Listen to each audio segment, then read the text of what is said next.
Now find the radius of a circle whose circumference is equals to the sum of the circumference of two circles of diameter 36 and 20। बात समझिए, देखिए एक circle था, इसका diameter था 36, समझिएगा जरा, इसका डायमीटर कितना था 36, तो रेडियस कितना आएगा 36 का हाफ कर दीजिए 18, तो इसका रेडियस हो गया, इसको हमने R1 से दिखाया तो R1 हो गया 18। ठीक, अब सुनिएगा, उसके बाद एक और सर्कल था जिसका डायमीटर था 20, ये देखिए, ठीक, इसका डायमीटर था 20, हाफ करोगे तो रेडियस आ जाएगा आपका कितना, 20 का हाफ 10।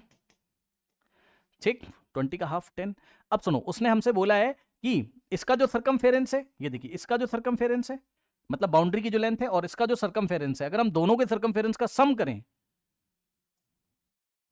इन दोनों के सर्कमफेरेंस का अगर हम सम करें तो हमारे पास एक नया सर्कल आता है, मतलब सॉरी नया सर्कल नहीं, अगर हम इसका सर्कमफेरेंस और इसका सर्कमफेरेंस का सम करें तो एक सर्कल सोचिए जिसका सर्कमफेरेंस इन दोनों के सर्कमफेरेंस के सम के इक्वल होगा।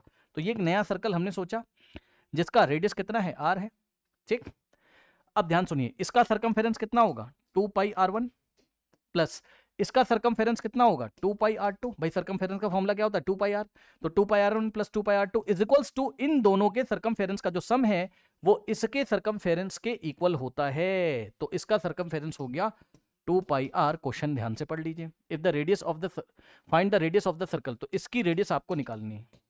Find the radius of the circle whose circumference, जिसका circumference is equals to the sum of the circumference of two circles of diameter 36 and 20।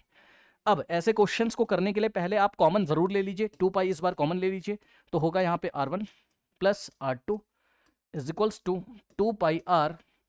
अब अगर आप देखोगे तो 2 पाई से 2 पाई आपका गया, ठीक, और रेडियस अगर आप निकालेंगे कैपिटल R तो r1 प्लस r2 के इक्वल आ रहा है, तो मैं निकाल लेता हूँ यहाँ पे r is equals to r1 plus r2, r1 plus r2।